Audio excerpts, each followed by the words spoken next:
Добрый день! Сегодня будем делать быстрый пшеничный хлеб на закваске. В результате голосования у меня на канале вы выбрали рецепт быстрого пшеничного хлеба, и сегодня мы постараемся его сделать. Чтобы сделать пшеничный хлеб по быстрому рецепту, нам нужно несколько условий. Во-первых, мы будем достаточно сильно нарушать те правила, о которых я говорила ранее. Чтобы ускорить брожение, нам нужно будет поднимать температуру, и я буду хлеб держать при высокой температуре на брожение. Тесто, вернее, буду держать при высокой температуре. И чтобы высокая температура не повредила структуру теста, клейковину этого теста, придется найти сильную муку и использовать ее при замесе теста. Поэтому ищите, смотрите максимально сильную муку, которую вы можете найти. Используйте для подобного хлеба, иначе вы не получите нормальную текстуру теста. Теперь о температуре. Как я уже сказала, я буду выбраживать тесто в тепле. И ищите у себя в доме самое теплое место. Температура должна быть 28-30 градусов тепла. Я буду использовать свою духовку. Она у меня греет на 30 градусов. Я буду ее включать, потом отключать и оставлять в таком состоянии, понимая, что где-то как раз 28-30 градусов у меня и будет оставаться температура. Поэтому ищите, оставляйте термометры, замеряйте, понимаете, какая у вас температура. Нам необходимо 28-30 градусов тепла. Как я уже сказала, очень внимательно надо отнестись к качеству муки. Мука должна быть сильная, с содержанием белка от 12%, 12-13%, может быть 15%. Это может быть любая мука сильная, это может быть манитоба, это может быть шугуровская мука, это может быть семолина, любая мука, которую вы можете найти с высоким содержанием белка. Мы будем сильно греть тесто, поэтому нам необходимо, чтобы клейковина была плотная, сильная и помогала нам держать структуру нашего теста. Если мы используем обычную муку высшего сорта, необходимо обратить внимание на такую надпись. Она должна быть хлебопекарная. Это позволит нам добиться наилучших результатов. Обращайте на это внимание. То есть это не должна быть просто мука общего назначения. Ну все, хватит разговоров, давайте начнем. Сначала проведем аутолиз, он будет без присутствия закваски.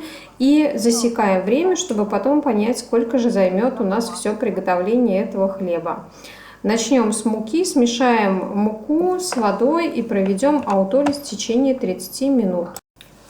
Делаем смесь муки. Я беру муку высшего сорта, обычную хлебопекарную, ее мне нужно будет 200 граммов. Добавляю сюда же муку манитоба, ее потребуется 80 граммов. И добавляю семолину ремончата, ее нужно 50 граммов, это тоже сильная мука с высоким содержанием белка. Сейчас я вам покажу. Она улучшит нам текстуру теста. Смотрите, белка, протеинов 13 граммов. Это сильная мука. На аутолиз вода у нас холодная. Добавляем воду.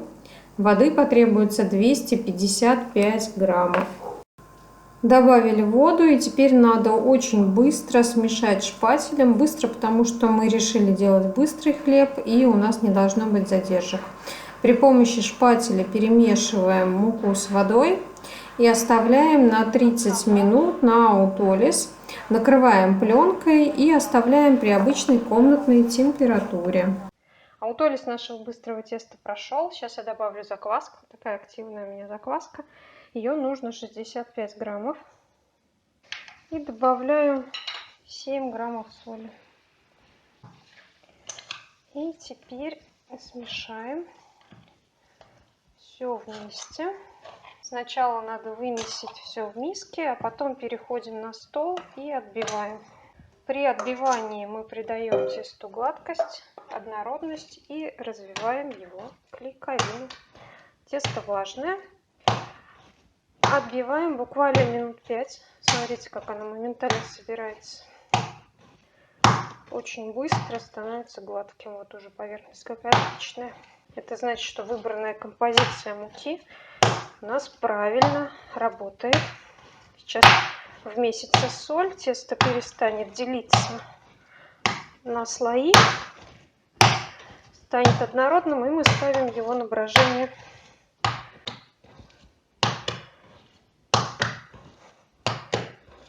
Ну все, текстура теста мне нравится. Опускаю его в миску.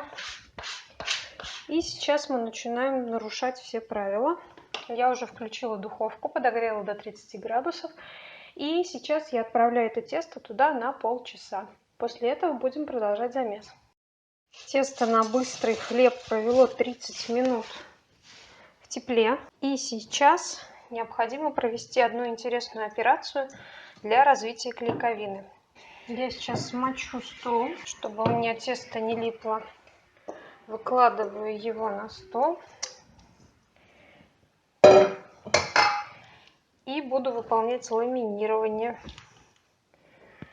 Я от центра тяну тесто в стороны. На самом деле не важно, в какую сторону тянуть. Тут у меня штатив занимает место, мешает. Поэтому я тяну в стороны. Можно тянуть вверх, вправо, влево. Эта процедура очень хорошо помогает развить клейковину. Наше тесто сейчас бродит в очень теплой среде, которая не характерна вообще для пшеничного хлеба. Пшеничный надо выбраживать в прохладе, но мы поставили себе задачу максимально быстро сделать хлеб. Поэтому нам нужно применить все методы, которые нам помогут очень быстро развить клейковину и укрепить ее. Это вот один из таких действенных методов. Собираю тесто и отправляю обратно в миску. Оставляю дальше также в тепле. Смотрите, какие пузыри. На 30 минут при той же самой температуре. Я выключила духовку, она у меня уже нагрелась. Я ее сейчас не буду подогревать, просто оставлю на 30 минут. Я думаю, там достаточно тепло. И дальше продолжу складывание. Мое быстрое тесто простояло в тепле полчаса. Смотрите, какие надулись пузыри. Брожение идет активно. Сейчас надо продолжить развивать у него клейковинный каркас. Я смачиваю руки. И мы будем делать подворачивание. Вытягиваю тесто вверх. Оно само отрывается от миски. И я его подворачиваю. Очень нежное тесто. Вот эту нежность и шелковистость во многом дает мука семола ремончата. Смотрите, какое классное. Мне очень нравится. Оставляю его еще на полчаса при тех же самых условиях и сделаю еще одно складывание. Прошло еще полчаса брожения. И сейчас я буду выполнять второе подворачивание. Смотрите, какое тесто замечательное. Вытягиваю, подворачиваю его под себя. И то же самое делаю с другой стороны. Можно пошире взять миску, вам будет удобнее.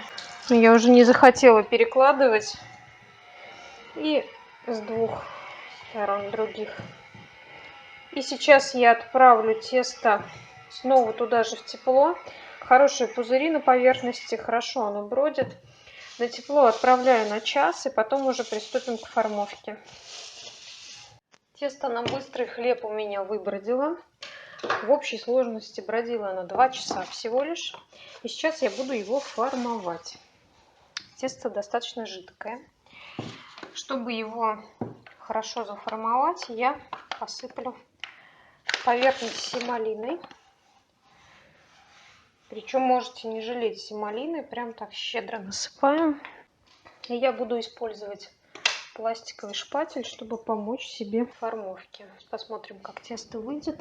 Ну, в общем-то, чистая фактически миска.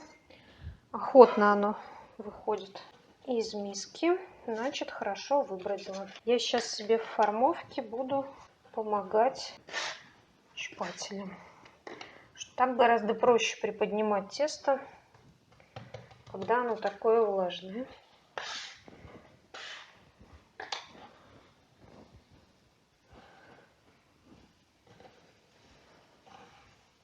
Оно прям тяжело собирается руками, прямо скажем.